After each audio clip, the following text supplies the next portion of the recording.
قل اللهم مالك الملك تؤتي الملك من تشاء وتنزع الملك ممن تشاء وتعز من تشاء وتذل من تشاء بيدك الخير إنك على كل شيء قدير। নবী আপনি বলুন আল্লাহুম্মা মালিকাল মুলক, আল্লাহ হলেন সমস্ত রাজত্বের মালিক। অতএব জানতে চাই সমস্ত রাজত্বের মালিক তিনি কে? আল্লাহ হলেন রাজত্বের মালিক। আল্লাহ বলেন তুতিল মুলকা মান তাশা, আরে আমি যার ইচ্ছা তারে আমি ক্ষমতা দেই, যার থেকে ইচ্ছা আমি ক্ষমতাকে ছিনায় নেই। অতএব পৃথিবীর কোনো মানুষ কাউকে ক্ষমতা দিতে পারে না, সমস্ত ক্ষমতা দাতা তিনি কে? এই জমিনের বুকে যারাই এভাবে করে করে অহংকার করেছে আমার আল্লাহ প্রত্যেককে এইভাবে করে করে ধ্বংস করে দিয়েছেন। দোস্ত আমার, বন্ধু আমার, আমি যেই কথাটা বলতে চাই, এই জমিনের বুকে আমার সম্পদ আছে, ক্ষমতা আছে, করবটা কি? আমি বলি মাটির তৈরি মানুষ মাটির মতো বনে যান। বলে কেমন করে? এই দুনিয়ার জমিনে আমি আপনি প্রতিনিয়ত যখন লাশকে দাফন করি, ঠিক ওই মুহূর্তের মাঝে একখানা দোয়া পড়ি, সে দোয়াটুকুন হলো কোরআনের আয়াত, দোয়াটুকুন হলো মিনহা খলাকনাকুম ওয়া ফিহা নুঈদুকুম ওয়া মিনহা নুখরিজুকুম তারাতান উখরা। মাটি আমি তোর থেকে আমার সৃষ্টি, আয় মাটি, এমনি করে মৃত্যুর মাধ্যমে তোর মাঝে ফিরে যেতে হবে, ময়দানে মাহশরে তোর থেকেই আমাকে উত্থিত হতে হবে। এটা দোস্ত আমি বারবার করে এই কথাটা বলি, এই দুনিয়ার প্রত্যেকটা মানুষ যদি আজ এভাবে করে করে আমার আপনার এই কথাটা জবানের মধ্যে সীমাবদ্ধ না রেখে অন্তরের সাথে মিলায় বলতো, খোদার কসম প্রত্যেকটা মানুষ মাটির মতো মানুষ বনে যাইত। একটু জোরে কোন ঠিক কিনা? আমার বন্ধুরা, আমার ভাইয়ারা, এজন্য বলি এই দুনিয়ার জমিনে আপনি অনেকে বলেন হুজুর আমার সম্পদ আছে, আমার ক্ষমতা আছে, এই দুনিয়ার জমিনে আমার অধিক সন্তান আছে, আমি ভাইরাল হতে চাই, প্রসিদ্ধ হতে চাই। আমি বলি কোনো সমস্যা নাই। কারণটুকুন হলো নবী আমার সে ৫০ বৎসর পূর্বে আমার আপনার ভাইরালের পদ্ধতি তিনি বাতিল দিয়ে গিয়েছেন। আল্লাহর নবী এবার তিনি ডেকে ডেকে বলেন মান তাওয়াযা লিল্লাহ রাফাহুল্লাহ দারাজাত, যে আল্লাহর জন্য বিনয়ী হয় আমার আল্লাহ তার মর্যাদা বাড়ায় দেয়। চিৎকার মেরে জোরে কন্যা সুবহানাল্লাহ। আমি আপনাদেরকে ছোট্ট করে একটা কথা বুঝাই, যেহেতু আপনারা গ্রামের মানুষ, দেখবেন আসমান থেকে যখন বৃষ্টির পানিগুলো পড়ে উত্তর করে আমাকে বলবেন ওই বৃষ্টির পানিগুলো কোথায় জমা? উঁচা টিলায় না নিচা জমিনে? জোরে বলেন না, উঁচা টিলায় না নিচা জমিনে? নিচা জমিনে। ঠিক তথাপি আল্লাহর রহমতের বাড়ি দ্বারা যখন এই জমিনের উপরে বর্ষিত হয়, উঁচা গারওয়ালা অহংকারের উপরে আল্লাহর রহমতের বাড়ি দ্বারা বর্ষিত হয় না। যার গাটটা আল্লাহর জন্য নত হয়ে আছে আমার আল্লাহর রহমতের বাড়ি দ্বারা তার উপরেই বর্ষিত হয়। চিৎকার মেরে জোরে কোন সুবহানাল্লাহ। আরে তাকাতে দেখেন হযরত আবু বকর সিদ্দিক রাদিয়াল্লাহু তাআলা আনহুর দিকে। আবু বকরের হালতটা এমন ছিল, আল্লাহর নবী আবু বকরের মর্যাদা বর্ণনা করেন, আবু বকর ফিল জান্নাহ, আবু বকর জান্নাতি। আরে এতটুকু না, হযরত আবু বকরের বেলায় রাসূলুল্লাহ বলেন শোনো তামাম দুনিয়ার আমার উম্মতেরা, আবু বকরের আমলনামা যদি এক পাল্লায় দেওয়া হয় আর তামাম পৃথিবীর আমার সমস্ত উম্মতের আমল যদি এক পাল্লায় দেওয়া হয়, আমার আবু বকরের আমলনামার পাল্লাটা ভারী হয়ে যাবে। জোরে কন্যা সুবহানাল্লাহ। আর দোস্ত কেমন করা বোঝা যাব হযরত আবু বকরের মর্যাদা? আল্লাহর নবী ডেকে ডেকে বলেন উম্মত, তামাম দুনিয়ার সমস্ত যেমনি করে আমার উম্মতের মাঝে আবু বকরের মর্যাদাটা এতটুকুন শোনো। আজ এমনি করে জান্নাতের ভিতরে ৮টা দরজা আছে, ৮টা দরজা দিয়ে এমনি করে এই দুনিয়ার একজন মানুষকে ডাকতে থাকবে, আমার দরজা দিয়ে তুমি ঢুকো, আমার দরজা দিয়ে তুমি ঢুকো। আল্লাহর নবীর সাহাবীরা তারা বলতে লাগলো ইয়া রাসূলুল্লাহ, নবী গো একটু বলেন না কে সেই সাহাবী? আল্লাহর নবী উত্তর করে বলেন শোনো, সেই সাহাবী আর কেউ নয়, সেই সাহাবী হলো আমার আবু বকর। আর দোস্ত আল্লাহর নবীর সাহাবী আবু বকরের মর্যাদা এত পরিমাণ বেশি হবার পরেও হযরত আবু বকরের হালত এমন ছিল, আবু বকর এভাবে করে করে জংলার পাশে চলে যেতেন। জংলার ভিতরে ঢুকবার পরে এবার গাছের পাতা ধরে ধরে আবু বকর চিৎকার করে বলতেন ইয়া লাইতানি কুনতু বারাকা হায়রে গাছের পাতা, আমি যদি গাছের পাতা হয়ে যাইতাম, আমার ভেড়া বকরি আমারে খেয়ে ফেলতো। আরে এমনি করে ময়দানে মাহশরে আল্লাহর সামনে আমারে দাঁড়াতে হতো না। বকরির গলায় জড়া জড়া বলতেন, বকরি রে, আমি যদি এমনি করে বকরি হয়ে যাইতাম, ময়দানে মাহশরে আল্লাহর সামনে আমারে দাঁড়াতে হতো না। আরে দোস্ত, এতটুকু না, তাকাও তো দেখেন হযরত ওমরের দিকে। হযরত ওমরের বেলায় রাসূলুল্লাহ এভাবে করে বলেন, ওমর ফিল জান্নাহ, ওমর জান্নাতি। এতটুকুই না, আল্লাহর নবী বলেন, লাউ কানা বাদি নাবিয়ান লাকানা ওমর, আমার পরে যদি কেউ নবী হতো এই ওমরই নবী হতো। আর দোস্ত এতটুকু না, আল্লাহর নবী ডেকে ডেকে বলেন, শুনি আর উম্মতেরা, জানো না আমার ওমরের মর্যাদা কত? আল্লাহর নবী একদিন হযরত আয়েশা সিদ্দিকা রাদিয়াল্লাহু তাআলা আনহাকে নিয়ে একদিন বসা চন্দ্রিমার ওই রজনীর মধ্যে তিনি আবার ডেকে বলেন, আয়েশা, জানো না আমার উম্মতের মাঝে এমন একজন মানুষ আছে, আকাশবর্তী যতগুলো নক্ষত্র আছে তার আমল নামায় অতগুলো নেক আছে। আল্লাহর নবী এবার ওই কথা বলবার পরে হযরত আয়েশা সিদ্দিকা রাদিয়াল্লাহু তাআলা আনহা ভাবতে লাগলেন, সেটা বুঝি আমার বাবা হবে, আমার বাবা আবু বকর হবে। আল্লাহর নবী উত্তর করে বলতে লাগলেন, না রে না, না রে না আয়েশা, এটা আমার সাহাবী হযরত ওমর। ও দোস্ত, শুধু এতটুকুই না, ওমরের মর্যাদা কেমন করে বোঝা যাব? স্বয়ং আবার আল্লাহ জিবরাইল আমিনকে আমার নবীর কাছে পাঠালেন, ডাক দিয়ে বললেন, শোনেন গো নবী, আজ আপনার কাছে কেন এসেছি জানেননি? আজ আপনার কাছে এসেছি কেবলমাত্র আপনার এক সাহাবী ওমরের প্রশংসা করবার জন্য। নবী আমার উত্তর করে বলো। আমি বলতে লাগলেন, শোনো, ছাত্রের প্রশংসা মানেই তো উস্তাদের প্রশংসা, মুরিদের প্রশংসা মানেই তো পীরের প্রশংসা, আরে সন্তানের প্রশংসা মানেই তো পিতার প্রশংসা। তুমি আমার ওমরের প্রশংসা করবা মানে আমারই তো প্রশংসা, কাজে করো না। এবার জিবরাইল আমিন এবার উত্তর করে বলেন, নবী সময় দিবেন কতক্ষণ? আল্লাহর নবী এবার ওই মুহূর্তের মাঝে নবী এবার বলতে লাগলেন, ইয়াউমুন ওয়াহিদ, যাও তোমারে একদিন দিলাম। আল্লাহর নবী ওই মুহূর্তের মধ্যে এবার যখন নাকি কথা বললেন, জিবরাইল আমিন বললেন, না হবে না। এবার বলেন, যাও 2 দিন দিলাম, বলে হবে না। যাও 3 দিন দিলাম, বলে হবে না। যাও 1 সপ্তাহ দিলাম, বলে হবে না। যাও 1 বছর দিলাম। আল্লাহর নবী এই কথা বলবার পরে জিবরাইল আমিন ডেকে বলেন, ইয়া রাসূলুল্লাহ, হবে না। আল্লাহর নবী এবার বলতে লাগলেন, তোমার 1 দিন থেকে 1 বছর দিলাম, তুমি বলো কেবল হবেই না হবে না, তাহলে তুমি বলো আমার ওমরের প্রশংসা করতে তোমার সময় কতক্ষণ লাগবে? হযরত জিবরাইল আমিন উত্তর করে বলে, ইয়া রাসূলুল্লাহ, আপনার সাহাবী ওমর এত প্রশংসায় প্রশংসিত, এত গুণে গুণান্বিত, আপনার সাহাবী ওমরের প্রশংসা করতে যদি আমাকে নূহ নবী যতদিন এই জমিনে কালিমার দাওয়াত দিয়েছেন ততদিন পর্যন্ত আমার যদি সময় দেন, অর্থাৎ 950 বছর, আমি দেখব আপনার ওমরের প্রশংসা করে শেষ করা যায়। আর জোরে বলবেন না? আমার বাপ যে কথাটা বুঝাইতে চাই, ওই ওমর ইবনুল খাত্তাব রাদিয়াল্লাহু তাআলা আনহুর হালত এমন ছিল, শান মান ওয়ালা সাহাবী ওমর কবরের পাশে যাবার পরে ওই মুহূর্তের মাঝে কবর এবার ডেকে ডেকে ওমর বলতেন, কবর তুমি সাপ বিচ্ছুর ঘর, তুমি পোকা মাকড়ের ঘর, আর আমি তোমার মাঝে কেমন করে থাকবো? আর দুনিয়ার হালত ওমরের এমন ছিল, এই জমিনের বুকে ওমর যখন চলতেন বড় সাদা সিধা চলতেন, ওমর নিজেকে তুচ্ছ ভেবে চলতেন। এটা দোস্ত, আল্লাহর নবীর এই এত বড় মর্যাদা সম্পন্ন সাহাবী হযরত ওমর, হযরত হুযায়ফা ইবনুল ইয়ামান রাদিয়াল্লাহু তাআলা আনহু, যার কাছে রাসূলুল্লাহ মুনাফিকের তালিকা জমা দিয়ে গিয়েছিলেন, তার কাছে যে বলতে লাগলেন, ও হুযায়ফা, বলো আমি ওমরের নাম কানা মুনাফিকের তালিকায় আছে কিনা? হযরত হুযায়ফা ইবনুল ইয়ামান রাদিয়াল্লাহু তাআলা আনহু তিনি ডেকে ডেকে বলেন, না, বলা যাবে না, কারণ রাসূলুল্লাহ এটা আমার কাছে আমানত রেখেছেন। হযরত ওমর ইবনুল খাত্তাব রাদিয়াল্লাহু তাআলা আনহু তিনি আবার বারাক্রান্ত হৃদয় নিয়ে চলে তো গেলেন। এবার পরের দিন আবার আসলেন, ডেকে ডেকে বলতে লাগলেন, ও হুযায়ফা, বলো না এমনি করে মুনাফিকের তালিকায় আমি ওমরের নাম কানা আছে কিনা? ওই মুহূর্তের মাঝে হুযায়ফা ইবনুল ইয়ামান রাদিয়াল্লাহু তাআলা আনহু ডেকে ডেকে বলতে লাগলেন, না, বলা যাবে না। আল্লাহর নবীর এই সাহাবী কথা বলবার পরে ওমর এবার বলতে লাগলো, শোনো শোনো ও হুযায়ফা, আজ তুমি আমাকে বলো, আজ রাতে আমি হুযায়ফা যদি ইন্তেকাল করি, আগামীকাল তো আমার জানাজার নামাজ হবে, বলো আমাকে আগামীকাল ওই জানাজার নামাজে তুমি অংশগ্রহণ করবে কিনা? হযরত হুযায়ফা ইবনুল ইয়ামান রাদিয়াল্লাহু তাআলা আনহু উত্তর করে বলতে লাগলেন, ওমর কি বলেন আপনি? রাসূলুল্লাহ যার শান এবং মান এত পরিমাণ বর্ণনা করেছেন, তার জানাজায় আমি অংশগ্রহণ করব না, এটা হতে পারে না।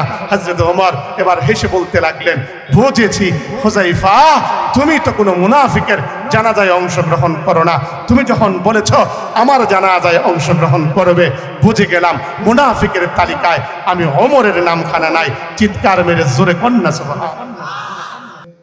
ফেচুয়ান রহমানিয়া কবরস্থানের উন্নতিকল্পে বার্ষিক ওয়াজ মাহফিলের আমার অত্যন্ত শ্রদ্ধাভাজন সভাপতি ও প্রধান অতিথি, সম্মুখ পানে উপবিষ্ট দিনদার ইমানদার মুসলমান ভাইয়েরা, পর্দার অন্তরালে অবস্থানরতা আমার অত্যন্ত শ্রদ্ধেয় মা ও বোনেরা, মহান রব মহান মালিকের দরবারে লাখ কোটি শুকর ও সুজুদ, যে মহান রব্বুল আলামিন আমাকে আপনাকে অত্যন্ত মহাব্বত করে ভালোবেসে বিশ্বনবীর ভাষায় জান্নাতের বাগানে আসবার বসবার, দুটো দিনই কথা বলবার এবং শুনবার তৌফিক দান করেছেন।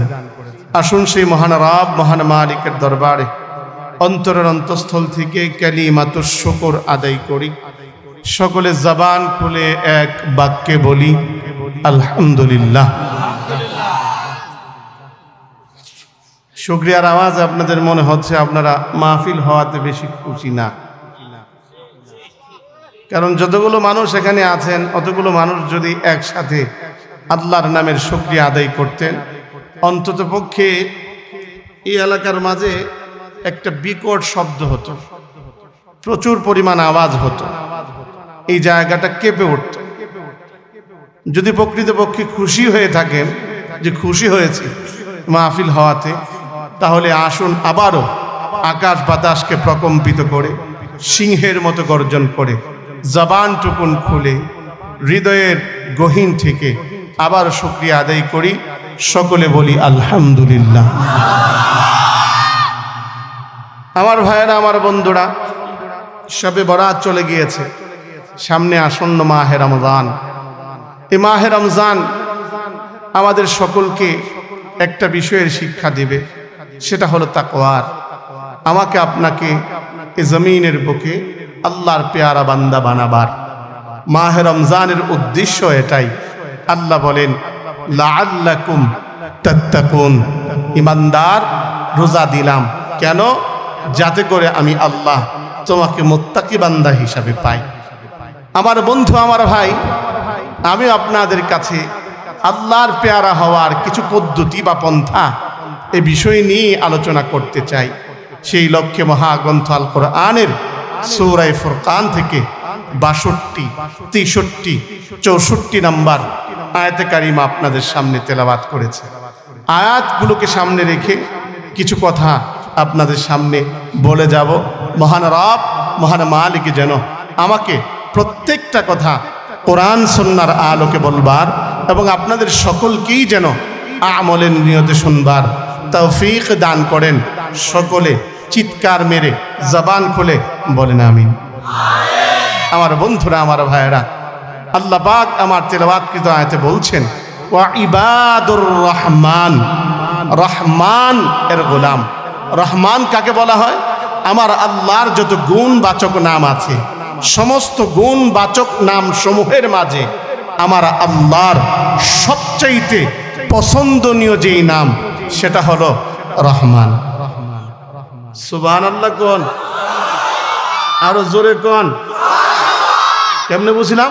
লক্ষ্য করে দেখেন, মহাগ্রন্থ আল কোরআনের একখানা সূরার নাম আমার আল্লাহ তিনি রেখে দিয়েছেন আর রহমান।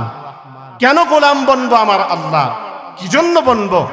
ও মুসলমান, আমার বন্ধুরা, আমার ভাইয়েরা, এই জমিনের বুকে আজ লক্ষ্য করে দেখেন চতুর্দিকে আযাব আর গজব এভাবে আমাদের দিকে ধেয়ে আসছে।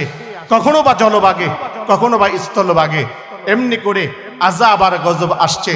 জলভাগ থেকে কখনো বা বন্যা, কখনো বা জলোচ্ছ্বাস, জলভাগ থেকে আরো অসংখ্য আযাব।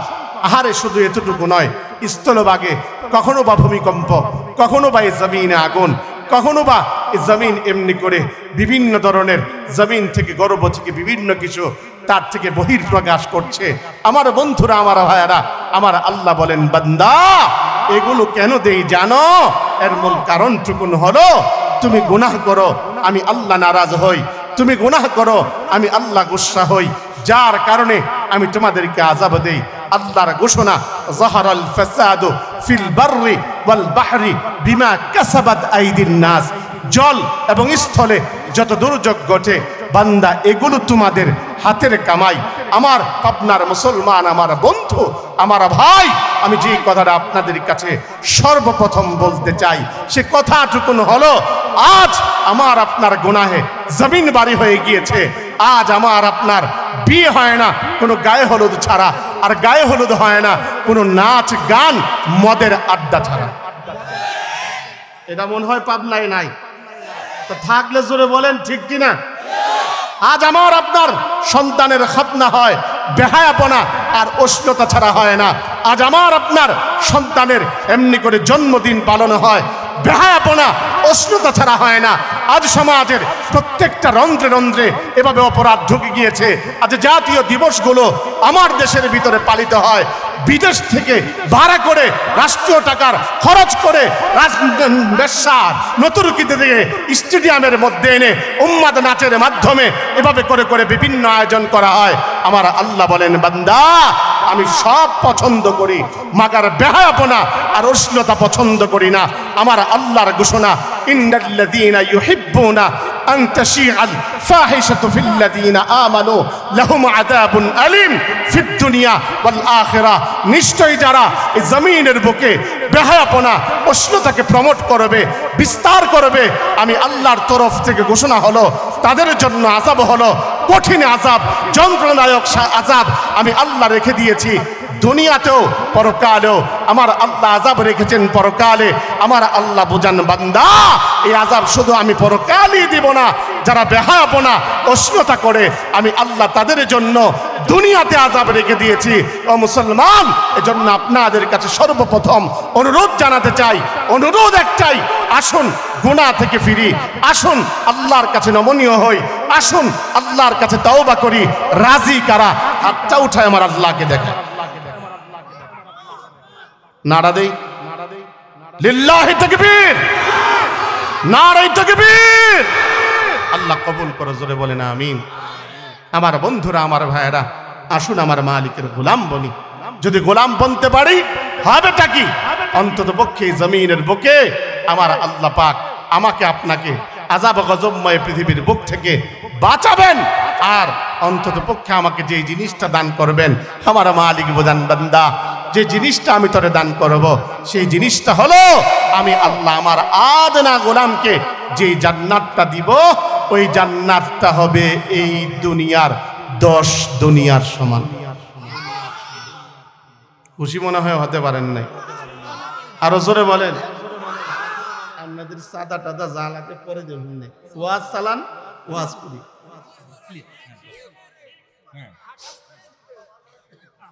আমার বন্ধুরা, আমার ভাইয়েরা, আমি যে কথাটা আপনাদের কাছে বলতে চাই, আমার আল্লাহ আদনা যে গোলামটা হবে, সর্বশেষ যে জান্নাতে যাবে, ওই গোলামটাকে যে জান্নাত দিবেন, ওই জান্নাতটা হবে এই দুনিয়ার 10 দুনিয়ার সমান।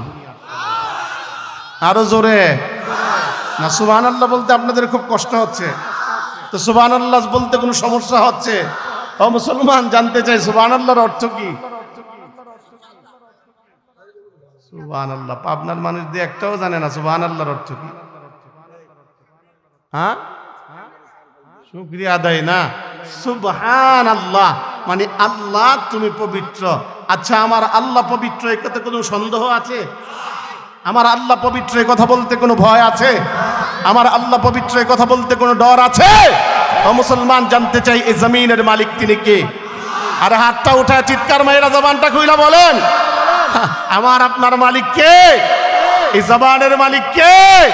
আমার আল্লাহ এভাবে করে বলেন, আর রহমান আল্লামাল কোরআন খালাকাল ইনসান আল্লামাহুল বায়ান। এর বান্দা, রহমানকে জানো, রহমান হলেন তিনি, কোরআন শিক্ষা দিলেন যিনি। আমার আল্লাহ বলেন, এর বান্দা রহমানকে জানো, রহমান হলেন তিনি, মানুষ সৃষ্টি করলেন যিনি। আমার আল্লাহ বলেন, এর বান্দা রহমানকে জানো, রহমান হলেন তিনি, কথা বলার যোগ্যতা দিলেন যিনি। ও পাবনার সাথীহার মুসলমান, একটা কথাই বলতে চাই, আমার আল্লাহর এই জমিনের মধ্যে বসে আমার আল্লাহর দেয়া জবান দিয়ে আমার আল্লাহর পক্ষে বন্দনা গাইতে গিয়ে আপনারা আবার যদি জেল হয়, আপনার আবার যদি জরিমানা হয়, আপনার আবার যদি ফাঁসির কাষ্ঠেও ঝুলতে হয়, ফাঁসির কাষ্ঠে ঝুলে শাহাদাতের সুদাপান করতে প্রস্তুত কারা কারা তো হাতটা উঠে আমার আল্লাহকে দেখায়।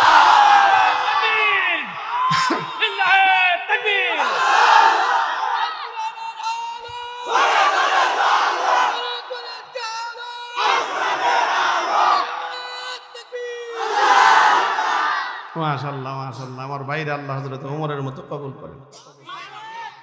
দান দিছেন তো দেখছি, বড় মন আপনাদের, অনেক দানবীর ভাবছি, কিন্তু কিপটা যে দোয়া দিতে এটা তো ভাবি নাই। একটু জোরে বলেন না আমিন।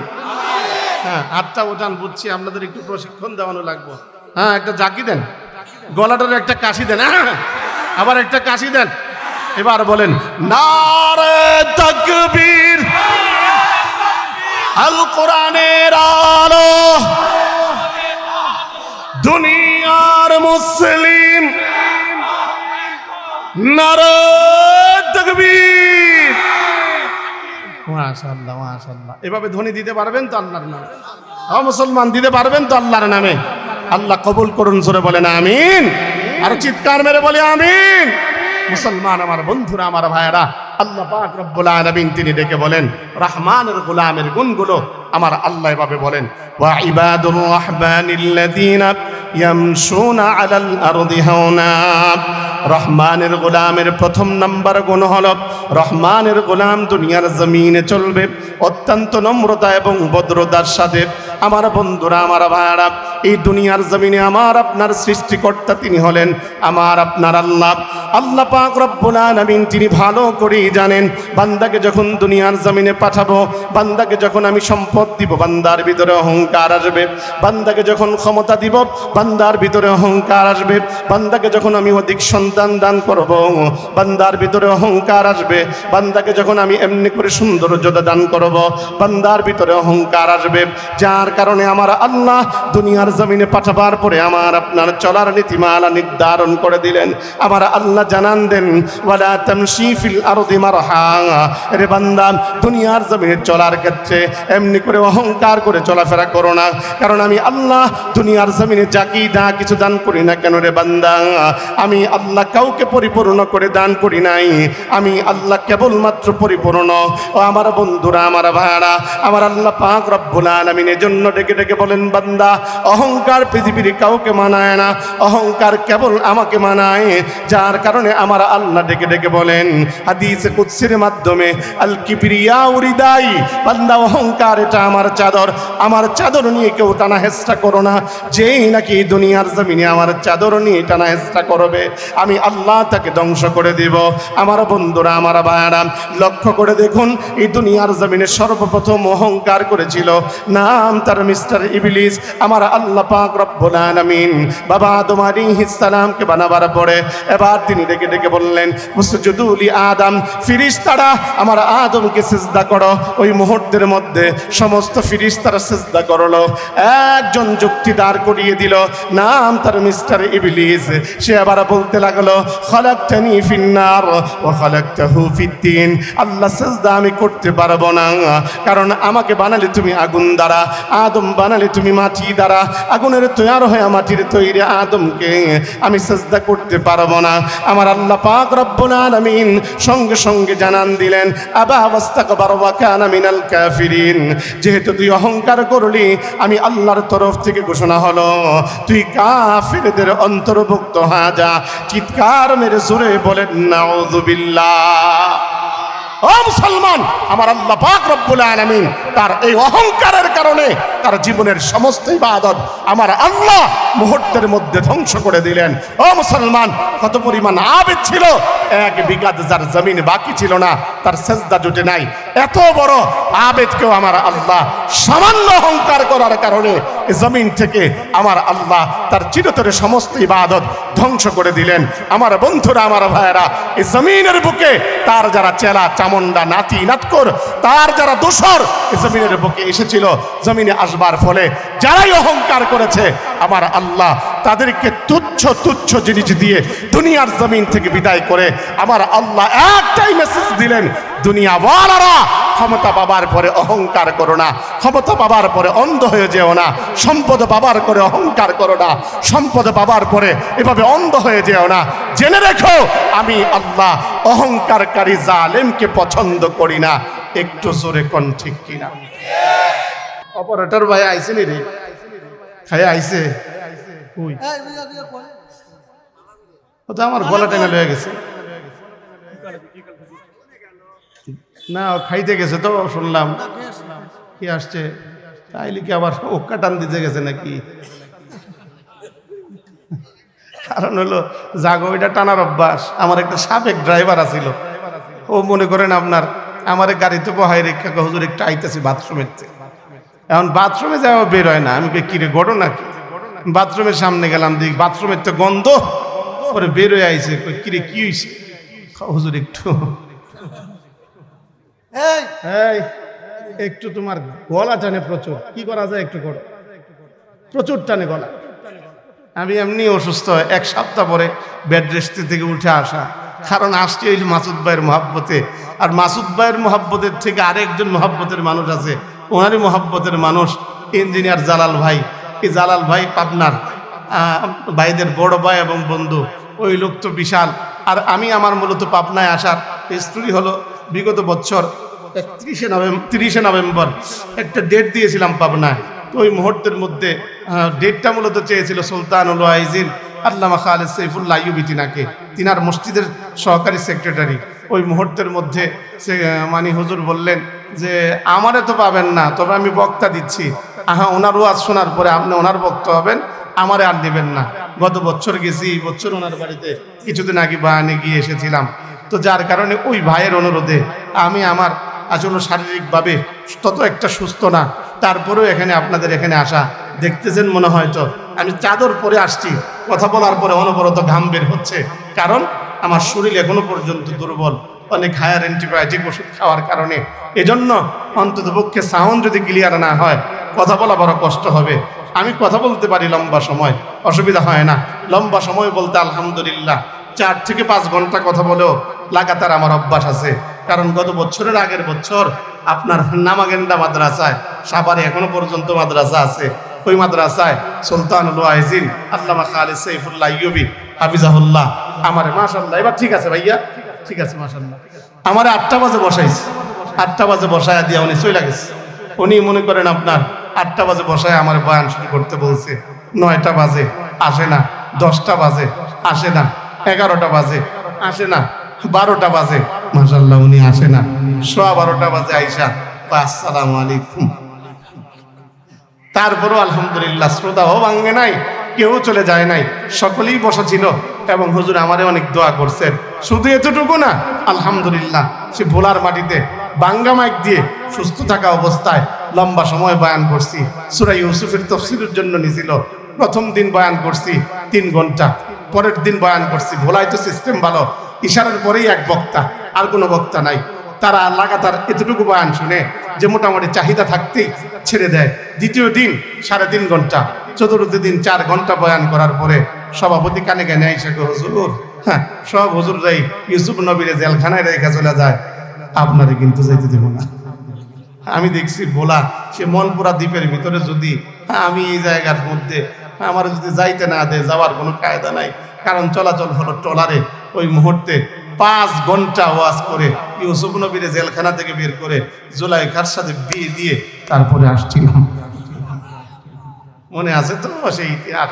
কাজে লম্বা সময় ওয়াজ করার অভ্যাস আলহামদুলিল্লাহ আছে।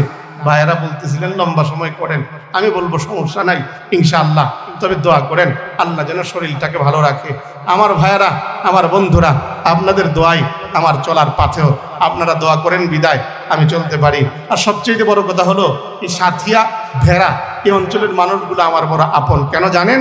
কারণ আপনারা দেশে থাকেন, হয়তো বা আমার এখানেও অনেকে চিনতেও পারেন, কারণ আপনাদের এই সাথিয়ার অসংখ্য মানুষ আমার মুসল্লি। আমি জমা পড়াই পুরান ঢাকার আরমানি টোলায়। আরমানি টোলার কেউ আছেন নাকি? আরমানি টোলার কেউ আছেন? আরমানি টোলা ব্যবসা করেন অথবা কর্মস্থলে গিয়েছিলেন। এখানে আপনাদের যে একজন প্রার্থী ছিলেন জনাব ইউনুস সাহেব, আপনাদের হাজী ইউনুস সাহেব, ইউনুস সাহেব আমার মুসল্লি, নজরুল ভাই আমার মুসল্লি, আসাদ হাজি সাহেব আমার মুসল্লি, এবং আপনাদের সাদিয়ার আব্দুল বাতেন ভাই উনি আমার মুসল্লি, নাদির ভাই আমার মুসল্লি, অসংখ্য মানুষ আমার মুসল্লি। অতএব আমি সেখানে দীর্ঘ 14 বছর যাবৎ এই একই মসজিদে পড়াশোনার পরে এক জায়গায় জমা পড়াচ্ছি। আলহামদুলিল্লাহ আপনাদের সাথে আমার হৃদ্যতার সম্পর্ক আছে, ভালোবাসার সম্পর্ক আছে। কাজে ভালোবাসার মানুষের সাথেই ভালোবাসার গল্প করা যায়, কোরআন হাদিসের কথা দীর্ঘ সময় বলা যায়।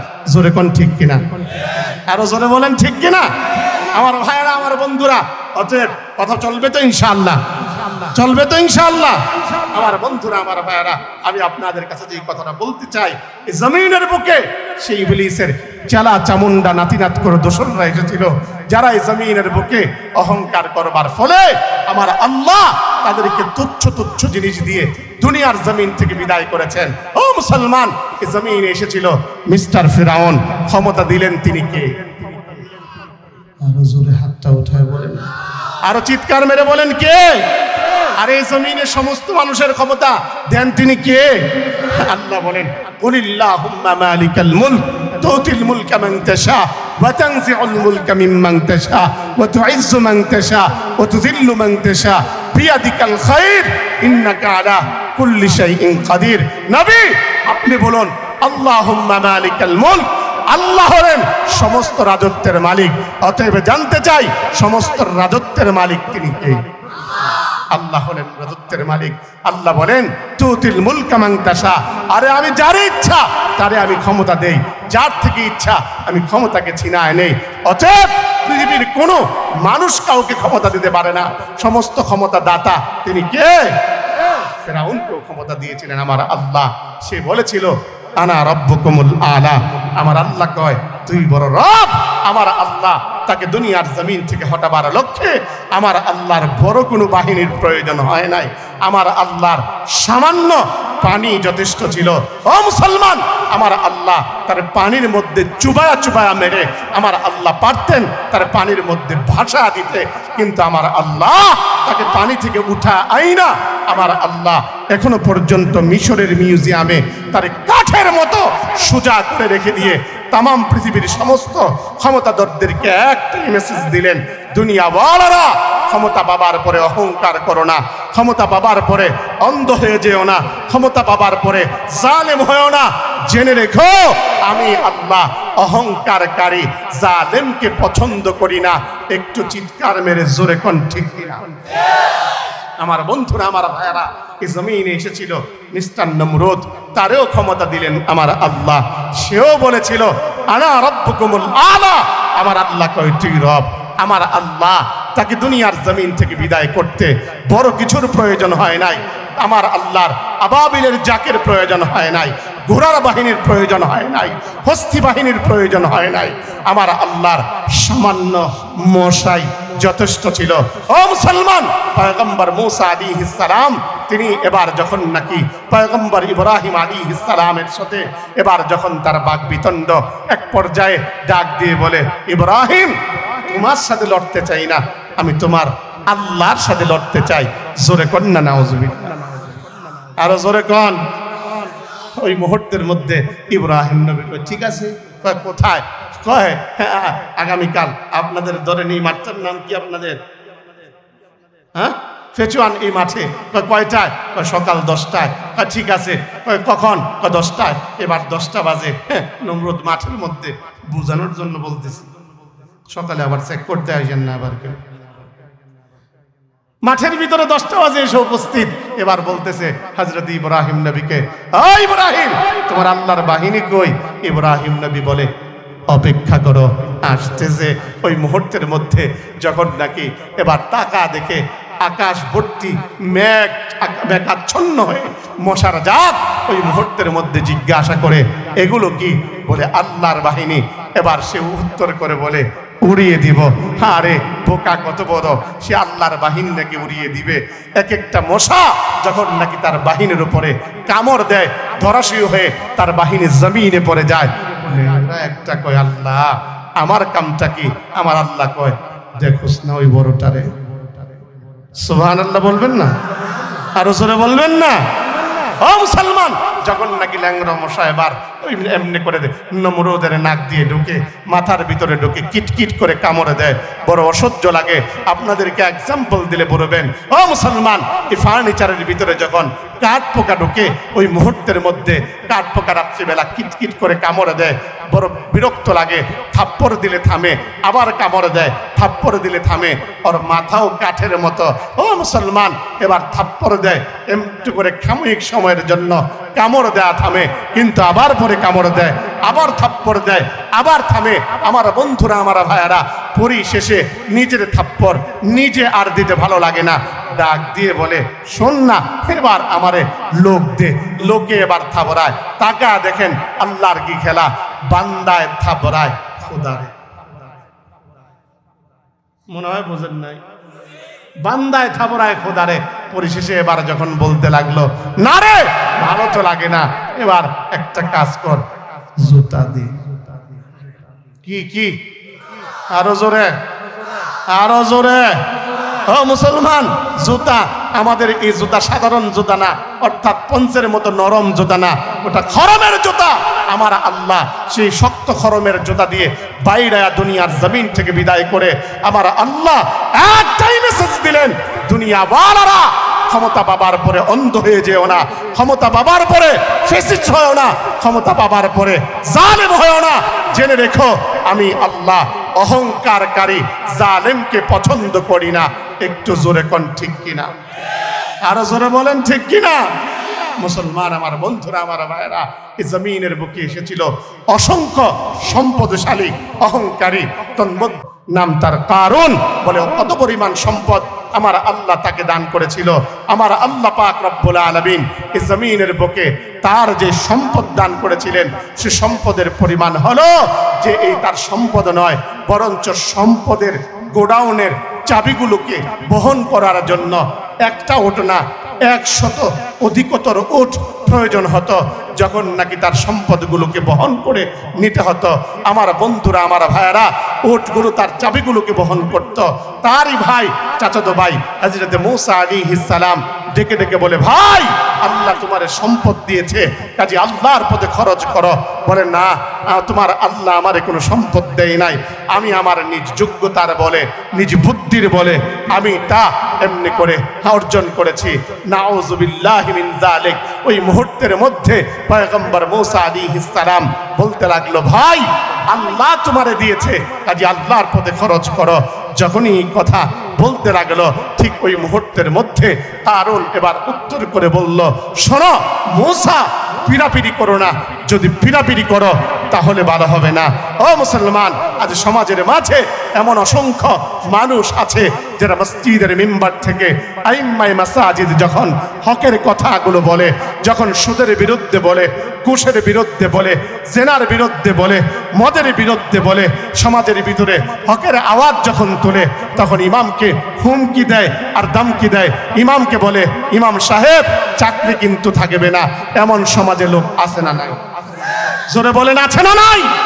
ও সাদিয়ার মুসলমান, একটা কথাই বলতে চাই, ইমামের জবান যদি খোদার কসম আপনি অন্তত পক্ষে বন্ধ করবার চান, সমাজের মধ্যে অরাজকতা, বিশৃঙ্খলা, সমাজের মধ্যে নৈরাজ্যতা বেড়ে যাবে। আর ইমামকে যদি স্বাধীনভাবে কথা বলার সুযোগ দেন, জবানের মধ্যে যদি বলতে থাকেন, আপনি আল্লাহর কথা বলুন, নবীর কথা বলুন, সমাজ শান্তিময় হবে। আজ যারা জমিনের বুকে আলেমদের চুটিকে চেপে ধরবার চেয়েছিল, তালেমদের হাতে হাত করা পরাবার চেয়েছিল, আলেমদেরকে গলার ভিতর এমনি করে, কবরের মধ্যে এমনি করে গরুর রশি বেঁধবার চেয়েছিল, আজ জমিনের বুকে তারা নাই। খোদার কসম, আগাম দিনেও যদি আলেমদের জবানকে চুটি বেঁধে ধরবার চারবার চায়, খোদার কসম তারাও জমিনে থাকবে না।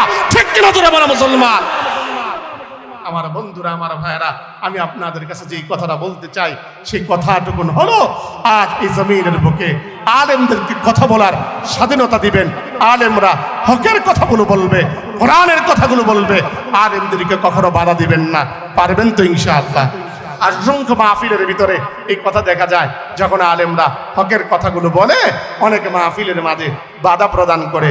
আমি একটা কথাই বলি, কেউ কোনো হীন স্বার্থ নিয়ে মঞ্চের ভিতরে কথা বলতে আসে না, বরঞ্চ প্রত্যেকেই কোরআন সুন্নাহর আলোকে কথা বলে। কাজী অন্তত পক্ষে আলেমদেরকে বাধা দেওয়ার এই হীনমন্যতা অন্তরের ভিতরে লালন করবেন না। পারবেন তো ইনশাআল্লাহ? আমার বন্ধুরা, আমার ভাইয়ারা, আমি যেই কথাটা আপনাদের কাছে বলতে চাই, হযরত মূসা আলাইহিস সালামকে এবার হুমকি দেয় আর ধমকি দেয়, ডেকে বলে মূসা ভালো হবে না। মূসা আলাইহিস সালাম তিনি এবার বলতে লাগলেন, আমি আমার হকের কথা বলতেই থাকবো, বাধা যদি দাও কোনো কাজ হবে না। মূসা আলাইহিস সালামের বিরুদ্ধে নারীকে লেলিয়ে দিল। নারী এবার দাঁড়ালো। জানতে চাই এর হৃদয়ের মালিক তিনি কে? আরো জোরে বলেন না।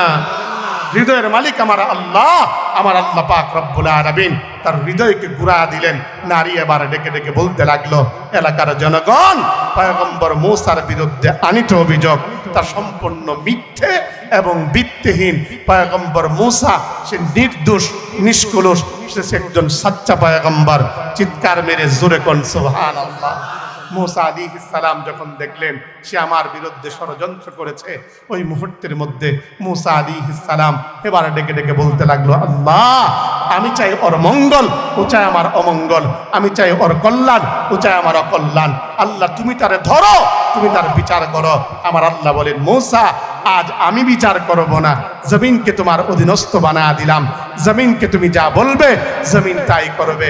ওই মুহূর্তে পয়গম্বর মূসা আলাইহিস সালাম জমিনকে বললেন, জমিন তুমি তাকে ধরো, তার সম্পদ সহকারে তুমি তাকে এভাবে করে করে গর্বের ভিতরে নিতে থাকো। এবার পয়গম্বর মূসা আলাইহিস সালামের কথায় আল্লাহর হুকুমে জমিন তাকে ধরলো, তার সম্পদ সহকারে জমিনের গর্বে নিতেই থাকলো। আমার বন্ধুরা, আমার আল্লাহ পাক এই বিশাল বড় সম্পদশালী কারুনকে এই দুনিয়ার জমিন থেকে তুচ্ছই মাটি দিয়ে দুনিয়ার জমিন থেকে বিদায় করে আমার আল্লাহ কথাই বোঝালেন, বান্দা দুনিয়ার জমিনে সম্পদ পাবার পরে অহংকার করো না, দুনিয়ার জমিনে সম্পদ পাবার পরে জালেম হয় না।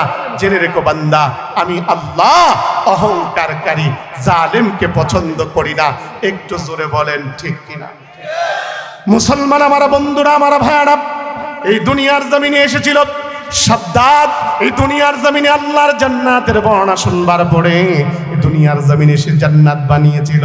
আমার বন্ধুরা, আমার ভাইয়ারা, সাদ্দাত কত বড় জান্নাত আমার আল্লাহর বর্ণনা অনুপাতে বানালো। ও মুসলমান, আল্লাহ পাকের বর্ণনা অনুপাতে জান্নাত যখন সে দুনিয়ার জমিনে বানালো, মোহরা এবার দিয়ে যখন জান্নাতের ভিতরে ঢুকতে যাবে, ওই মুহূর্তের মধ্যে এবার সে দেখতে পায় জান্নাতের গেটের সামনে একজন ভিক্ষুককে। ওই মুহূর্তের মধ্যে প্রহরীকে ডেকে ডেকে বলতে লাগলো, প্রহরী রে, এই জান্নাতের আনন্দ কোন মুহূর্তের মধ্যে গেটের মধ্যে কেন এমনি করে ভিক্ষুক আসলো? ভিক্ষুক এবার ডাক দিয়ে বলে, শোনো সাদ্দাত, চিনো না আমারে? আমি আসলে মূলত ভিক্ষুক নয়, আমি তো হলাম মালাকুল মাউত আজরাইল। ও মুসলমান, কারোর সামনে যদি মালাকুল মাউত আজরাইল এসে যায়, ওই মুহূর্তের মধ্যে তার কোনো বাঁচার চান্স আছে? জোরে বলেন, আছে? আরে আহা, ওই মুহূর্তের মধ্যে সাদ্দাতের অবস্থা বড় খারাপ। সে এবার ডেকে ডেকে বলতে লাগলো, ও ভাই আজরাইল, আমার একবার, শুধুমাত্র একবার ঢুকবার জন্য সুযোগ দাও, আমি অন্তত পক্ষে বের হবার পরে তোমার কাছে ধরা দিব। এবার মালাকুল মাউত আজরাইল সে এবার উত্তর করে বলে, না, কোনো সুযোগ হবে না, কারণ আমার আল্লাহর ঘোষণা, ইদা জা আজালুহুম লা ইস্তাখিরুনা সাআতাও ওয়া লা ইস্তাকদিমুন। মৃত্যু যখন যার এসে যাবে, এক সেকেন্ড আগেও হবে না, এক সেকেন্ড পিছুও হবে না, ওই মুহূর্তের মধ্যেই তার জানকে কবজ করে নেওয়া হবে। আমার বন্ধুরা, আমার ভাইয়েরা, ওই মুহূর্তের মধ্যেই তার জানকে কবজ করে নেওয়া হয়েছিল। আমার আল্লাহ ওই মুহূর্তের মধ্যে তার এক পা ছিল গোড়ার উপরে, আরেক পা ছিল জমিনে। এত বড় সম্পদশালী সাদ্দাতকে ইহানতের সাথে, অপমানের সাথে দুনিয়ার জমিন থেকে বিদায় করে আমার আল্লাহ একটাই মেসেজ দিলেন, দুনিয়াওয়ালারা শোনো, আমি আল্লাহ অহংকারকারী জালেমকে পছন্দ করি না। একটু জোরে কোন ঠিক কিনা? আমার বন্ধুরা, আমার ভাইয়েরা, জমিনের বুকে সাদ্দাতের বেলায় আমার আল্লাহ পাক রব্বুল আলামিন বিরল এক ঘটনা ঘটিয়েছিলেন। মজার ঘটনা আপনাদেরকে শোনাতে চাই। একদিন আল্লাহ পাক রব্বুল আলামিন হযরত জিবরাইল আমিনকে ডেকে ডেকে বলে, জিবরাইল, ও আজরাইল, তোমার কি দুনিয়ার জমিনে কারো জান কবজ করতে তোমার কি মায়া লেগেছিল? আজরাইল আলাইহিস সালাম তিনি আবার ডেকে ডেকে বলেন, আল্লাহ আমার তো দুইজন মানুষের জান কবজ করতে বড় মায়া লেগেছিল। বলে কার? এবার আজরাইল আলাইহিস সালাম উত্তর করে বলে, আল্লাহ একটা হলো সাদ্দাদের, কারণ সাদ্দাদ এত সুন্দর বালাখানা সাজিয়েছে, ইস বালাখানার ভিতরে যাবে, আমাকে যেভাবে করে করে অনুরোধ করেছিল আমার মায়া লেগেছিল, যদি তোমার নির্দেশ না হতো তাহলে আমি অন্তত পক্ষে তাকে সুযোগ দিতাম তার জান্নাতটা একটু ঘুরে দেখবার, কিন্তু তোমার সুযোগ হয়েছে, তোমার হুকুম হয়েছে বিদায় আমি বিন্দু পরিমাণ তার সুযোগ দিতে পারি নাই। আল্লাহ ও যেভাবে করে আমার কাছে অনুরোধ করেছিল, যার কারণে ওর জন্য আমার মায়া লেগেছিল। আমার আল্লাহ বলেন, আর কার? বলে আল্লাহ আমার ওই মহিলা, যেই মহিলা নাকি সমুদ্রের মাঝে তরঙ্গের সমুদ্রের ঢেউয়ের মধ্যে যখন জাহাজটা ডুবে গিয়েছিল, জাহাজ ডোবার পরে এক গর্ভবতী মা তার এই সমুদ্রের মাঝখানে এমনি করে তার সন্তানকে ভূমিষ্ঠ করেছিল।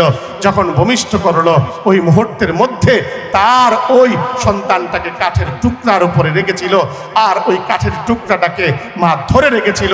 ওই মুহূর্তের মধ্যে সন্তানটাও তৃষ্ণার্ত ছিল, দুধের জন্য কান্না করছিল।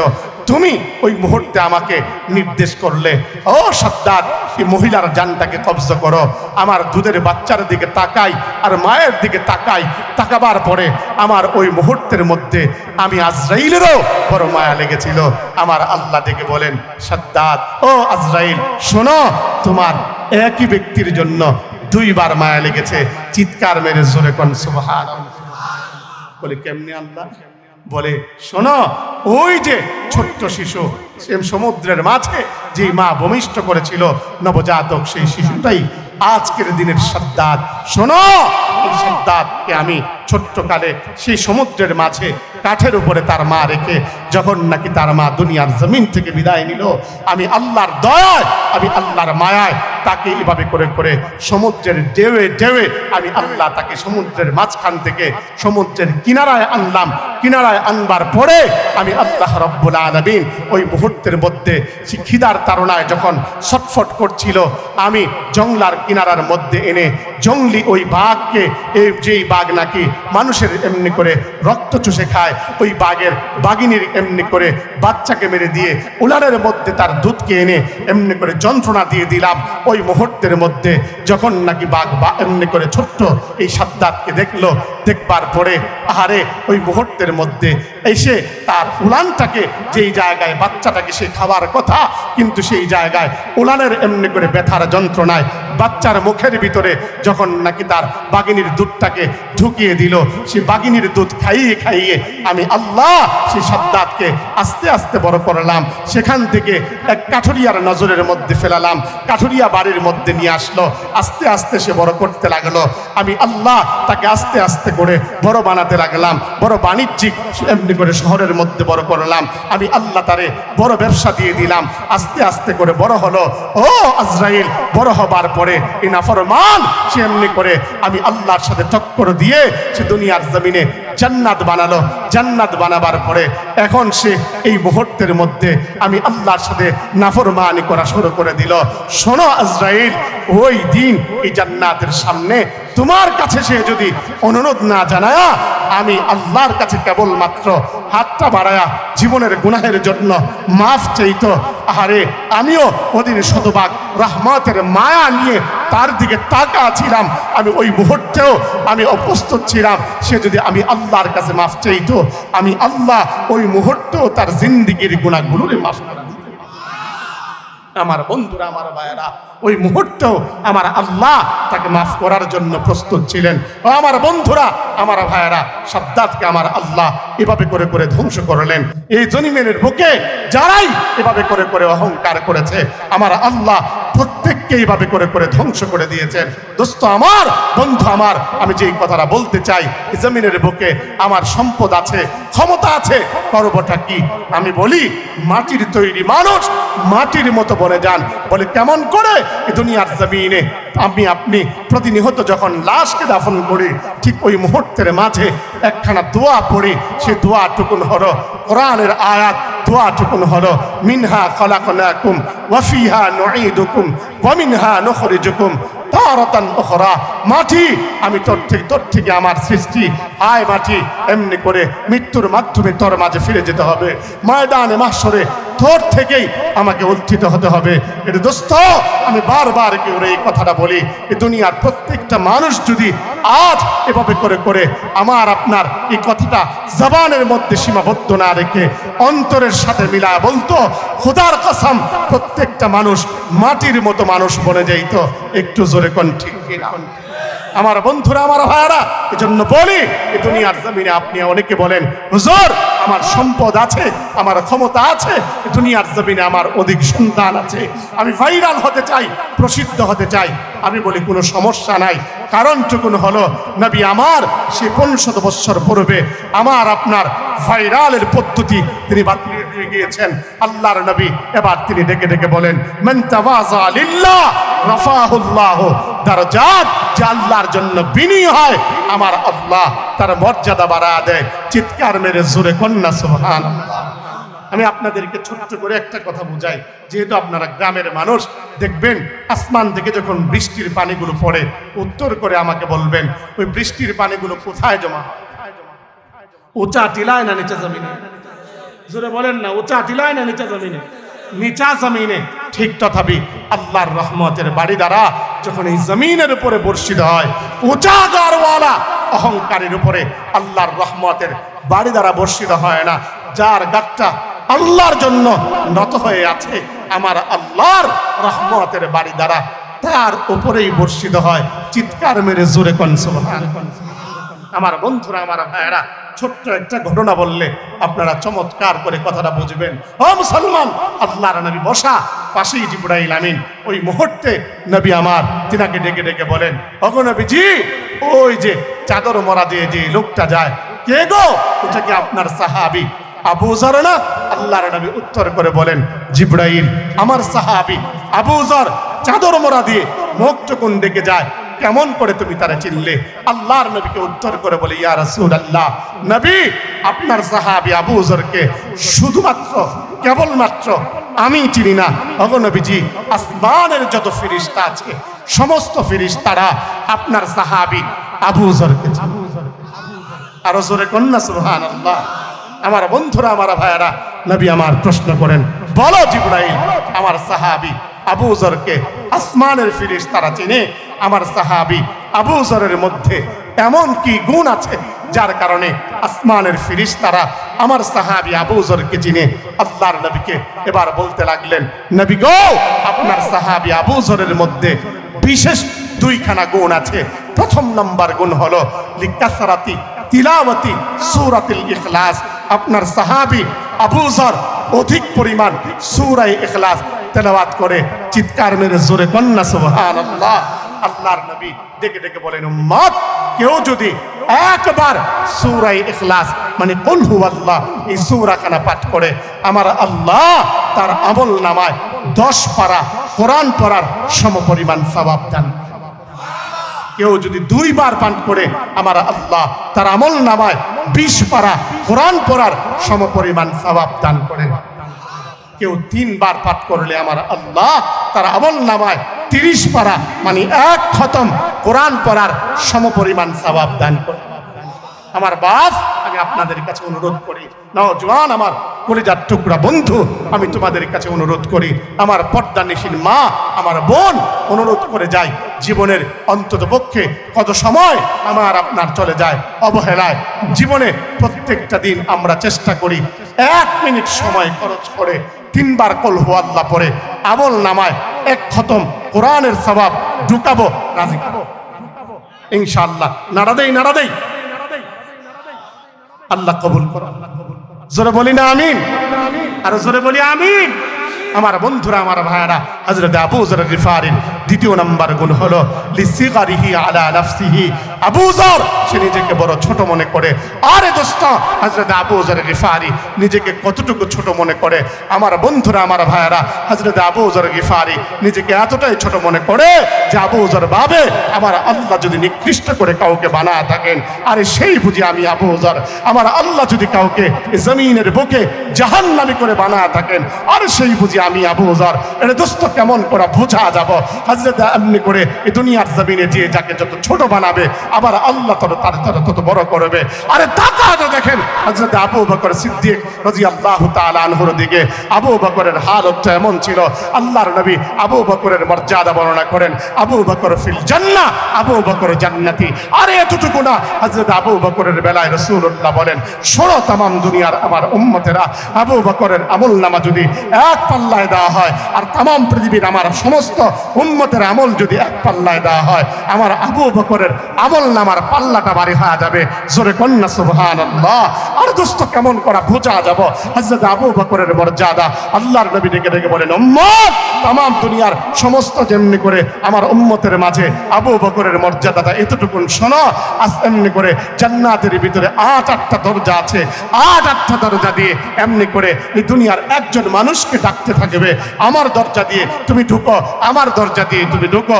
আল্লাহর নবীর সাহাবীরা তারা বলতে লাগলো, ইয়া রাসূলুল্লাহ, নবী গো একটু বলেন না কে সেই সাহাবী? আল্লাহর নবী উত্তর করে বলেন, শোনো, সেই সাহাবী আর কেউ নয়, সেই সাহাবী হলো আমার আবু বকর। আরে দোস্ত, আল্লাহর নবীর সাহাবী আবু বকরের মর্যাদা এত পরিমাণ বেশি হবার পরেও হযরত আবু বকরের হালত এমন ছিল, আবু বকর এভাবে করে করে জংলার পাশে চলে যেতেন। জংলার ভিতরে ঢুকবার পরে এবার গাছের পাতা ধরে ধরে আবু বকর চিৎকার করে বলতেন, ইয়া লাইতানি কুনতু বারাকা, আরে গাছের পাতা, আমি যদি গাছের পাতা হয়ে যাইতাম, আমার ভেড়া বকরি আমারে খেয়ে ফেলতো। আরে এমনি করে ময়দানে মাহশরে আল্লাহর সামনে আমারে দাঁড়াতে হতো না। বকরির গলায় জড়া জড়া বলতেন, বকরি রে, আমি যদি এমনি করে বকরি হয়ে যাইতাম, ময়দানে মাহশরে আল্লাহর সামনে আমারে দাঁড়াতে হতো না। আরে দোস্ত এতটুকু না, তাকাও তো দেখেন হযরত ওমরের দিকে। হযরত ওমরের বেলায় রাসূলুল্লাহ এভাবে করে বলেন, ওমর ফিল জান্নাহ, ওমর জান্নাতি। এতটুকুই না, আল্লাহর নবী বলেন, লাউ কানা বাদি নাবিয়্যান লাকানা ওমর, আমার পরে যদি কেউ নবী হতো ওমরই নবী হতো। আর দোস্ত এতটুকু না, আল্লাহর নবী ডেকে ডেকে বলেন, শুনি আর উম্মতেরা, জানো না আমার ওমরের মর্যাদা কত? আল্লাহর নবী একদিন হযরত আয়েশা সিদ্দিকা রাদিয়াল্লাহু তাআলা আনহাকে নিয়ে একদিন বসা চন্দ্রিমার ওই রজনীর মধ্যে তিনি আবার ডেকে বলেন, আয়েশা জানো না আমার উম্মতের মাঝে এমন একজন মানুষ আছে, আকাশবর্তী যতগুলো নক্ষত্র আছে তার আমল নামায় অতগুলো নেক আছে। আল্লাহর নবী এবার ওই কথা বলবার পরে হযরত আয়েশা সিদ্দিকা রাদিয়াল্লাহু তাআলা আনহা ভাবতে লাগলেন, সেটা বুঝি আমার বাবা হবে, আমার বাবা আবু বকর হবে। আল্লাহর নবী উত্তর করে বলতে লাগলেন, না রে না, না রে না আয়েশা, এটা আমার সাহাবী হযরত ওমর। ও দোস্ত, শুধু এতটুকুই না, ওমরের মর্যাদা কেমন করে বোঝা যাব? স্বয়ং আবার আল্লাহ জিবরাইল আমিনকে আমার নবীর কাছে পাঠালেন, ডাক দিয়ে বললেন, শুনেন গো নবী, আজ আপনার কাছে কেন এসেছি জানেননি? আজ আপনার কাছে এসেছি কেবলমাত্র আপনার এক সাহাবী ওমরের প্রশংসা করবার জন্য। নবী আমার উত্তর করে বলো, আমি বলতে লাগলেন, শোনো, ছাত্রের প্রশংসা মানেই তো উস্তাদের প্রশংসা, মুরিদের প্রশংসা মানেই তো পীরের প্রশংসা, আরে সন্তানের প্রশংসা মানেই তো পিতার প্রশংসা। তুমি আমার ওমরের প্রশংসা করবা মানে আমারই তো প্রশংসা, কাজে করো না। এবার জিবরাইল আমিন এবার উত্তর করে বলেন, নবী সময় দিবেন কতক্ষণ? আল্লাহর নবী এবার ওই মুহূর্তের মাঝে নবী এবার বলতে লাগলেন, ইয়াউমুন ওয়াহিদ, যাও তোমারে একদিন দিলাম। আল্লাহর নবী ওই মুহূর্তের মধ্যে এবার যখন নাকি কথা বললেন, জিবরাইল আমিন বললেন, না হবে না। এবার বলেন, যাও 2 দিন দিলাম, বলে হবে না। যাও 3 দিন দিলাম, বলে হবে না। যাও 1 সপ্তাহ দিলাম, বলে হবে না। যাও 1 বছর দিলাম। আল্লাহর নবী এই কথা বলবার পরে জিবরাইল আমিন ডেকে বলেন, ইয়া রাসূলুল্লাহ, হবে না। আল্লাহর নবী এবার বলতে লাগলেন, তোমার 1 দিন থেকে 1 বছর দিলাম, তুমি বলো কেবল হবেই না হবে না, তাহলে তুমি বলো আমার ওমরের প্রশংসা করতে তোমার সময় কতক্ষণ লাগবে? হযরত জিবরাইল আমিন উত্তর করে বলে, ইয়া রাসূলুল্লাহ, আপনার সাহাবী ওমর এত প্রশংসায় প্রশংসিত, এত গুণে গুণান্বিত, আপনার সাহাবী ওমরের প্রশংসা করতে যদি আমাকে নূহ নবী যতদিন এই জমিনে কালিমার দাওয়াত দিয়েছেন ততদিন পর্যন্ত আমার যদি সময় দেন, অর্থাৎ 950 বছর, আমি দেখব আপনার ওমরের প্রশংসা করে শেষ করা যায়। আরো জোরে বলবেন না? আমার বাপ যেই কথাটা বুঝাইতে চাই, ওই ওমর ইবনুল খাত্তাব রাদিয়াল্লাহু তাআলা আনহুর হালত এমন ছিল, শান মান মারা সাহাবী ওমর কবরের পাশে যাবার পরে ওই মুহূর্তের মাঝে কবর এবার ডেকে ডেকে ওমর বলতেন, কবর তুমি সাপ বিচ্ছুর ঘর, তুমি পোকা মাকড়ের ঘর, আর আমি তোমার মাঝে কেমন করে থাকবো। আর দুনিয়ার হালত তো ওমরের এমন ছিল, এই জমিনের বুকে ওমর যখন চলতেন বড় সাদা সিধা চলতেন, ওমর নিজেকে তুচ্ছ ভেবে চলতেন। এটা দোস্ত আল্লাহর নবীর এই এত বড় মর্যাদা সম্পন্ন সাহাবী হযরত ওমর, হযরত হুযায়ফা ইবনুল ইয়ামান রাদিয়াল্লাহু তাআলা আনহু, যার কাছে রাসূলুল্লাহ মুনাফিকের তালিকা জমা দিয়ে গিয়েছিলেন, তার কাছে যে বলতে লাগলেন, ও হুযায়ফা বলো আমি ওমরের নাম কানা মুনাফিকের তালিকায় আছে কিনা। হযরত হুযায়ফা ইবনুল ইয়ামান রাদিয়াল্লাহু তাআলা আনহু তিনি ডেকে ডেকে বলেন, না বলা যাবে না, কারণ রাসূলুল্লাহ এটা আমার কাছে আমানত রেখেছেন। হযরত ওমর ইবনুল খাত্তাব রাদিয়াল্লাহু তাআলা আনহু তিনি আবার বারাক্রান্ত হৃদয় নিয়ে চলে তো গেলেন। এবার পরের দিন আবার আসলেন, ডেকে ডেকে বলতে লাগলেন, ও হুযায়ফা বলো না এমনি করে মুনাফিকের তালিকায় আমি ওমরের নাম কানা আছে কিনা। ওই মুহূর্তের মাঝে হুযায়ফা ইবনুল ইয়ামান রাদিয়াল্লাহু তাআলা আনহু ডেকে ডেকে বলতে লাগলেন, না বলা যাবে না। আল্লাহর নবীর এই সাহাবী কথা বলবার পরে ওমর এবার বলতে লাগলো, শোনো শোনো ও হুযায়ফা, আজ তুমি আমাকে বলো, আজ রাতে আমি হুযায়ফা যদি ইন্তেকাল করি, আগামীকাল তো আমার জানাজার নামাজ হবে, বলো আমাকে আগামীকাল ওই জানাজার নামাজে তুমি অংশগ্রহণ করবে কিনা। হযরত হুযায়ফা ইবনুল ইয়ামান রাদিয়াল্লাহু তাআলা আনহু উত্তর করে বলতে লাগলেন, ওমর কি বলেন আপনি, রাসূলুল্লাহ যার শান এবং মান এত পরিমাণ বর্ণনা করেছেন, তার জানাজায় আমি অংশগ্রহণ করব না, এটা হতে পারে না। হযরত ওমর এবার হেসে বলতে লাগলেন, বুঝেছি হুযায়ফা, তুমি তো কোনো মুনাফিকের জানাজায় অংশগ্রহণ করো না, তুমি যখন বলেছ আমার জানাজায় অংশগ্রহণ করবে, বুঝে গেলাম মুনাফিকের তালিকায় আমি ওমরের নামখানা নাই। চিৎকার মেরে জোরে কন্যা সুবহানাল্লাহ। অনেকের বাপ অনেকের জবান দিয়ে সুবহানাল্লাহ বের হয় না। অনেকে ভাবেন হুজুর বুঝে আমাদের কষ্ট দিচ্ছে, হুজুরের গলা ভাঙ্গা, আমাদের গলাটাও বুঝে ভাঙতে চায়। আমি বলি না বাপ, আপনাদের লস করার জন্য আমি আপনাদের কাছে আসি নাই। নাও জওয়ান আমার কলিজার টুকরা যুবক, আমি ভাই তোমাদের লস করার জন্য আসি নাই। আমি তো একটা কথাই বলি, তোমাদের লাভ করার জন্য আমি এসেছি। তোমাদেরকে ভালোবাসে বিদায় তোমাদের কিছু অর্জন করাবার জন্য আজ এখানে বসেছি। হায় এত কষ্ট করে আমার আসার কোনো উদ্দেশ্য নাই, কেবলমাত্র উম্মতের দরদ নিয়ে কিছু কথা বলবার জন্য আজ আপনাদের এখানে এসেছি। এত অসুস্থ শরীর নিয়ে কথা বলার কোনো প্রয়োজন নাই, কারণ ভাঙ্গা গলায় এত কষ্ট করে কথা বলা, নিজের যে কতটুকু কষ্ট সেটা আমি নিজে অনুধাবন করছি। আমার দোস্ত আপনাদেরকে বলি, যখন আপনি সুবহানাল্লাহ বলছেন, এই কথার স্বীকৃতি আপনি দিচ্ছেন, সুবহানাল্লাহ আল্লাহ তুমি পবিত্র, আমার মালিক খুশি হয়ে যান। ডেকে ডেকে ফেরেশতাকে বলেন, ফেরেশতারা তাকা দেখ, আজ ফেসওয়ান এই জান্নাতের বাগানে বান্দা আমার বলছে নাকি রে, বলে মালিক এই কথা বলছে, আপনি পবিত্র আমার মালিক। এবার ডেকে ডেকে বলে, ফেরেশতারা আমি তো এমনি পবিত্র, আমার তো কোনো এমনি করে গুনাহ নাই, গুনাহের কোনো ময়লাও নাই। ফেরেশতারা এবার ডেকে বলে, মালিক মাশাআল্লাহ। হ্যাঁ আজকে আলহামদুলিল্লাহ আমাদের আজকের মাহফিলের বদ্ধমণি, আজকের মাহফিলের প্রধান বক্তা আলহাজ হযরত মাওলানা আব্দুল খালেক শরীয়তপুরী হাফিজাহুল্লাহ, তিনি এসে গিয়েছেন। চিৎকার মেরে জবান খুলে সকলে বলি মারহাবা, আরো জোরে বলি না মারহাবা। একটু তাকবীর দেন জোরে, লিল্লাহি তাকবীর, আল্লাহু আকবার, আল্লাহু আকবার। হ্যাঁ দেন না, আপনি দিলেই তো হয়।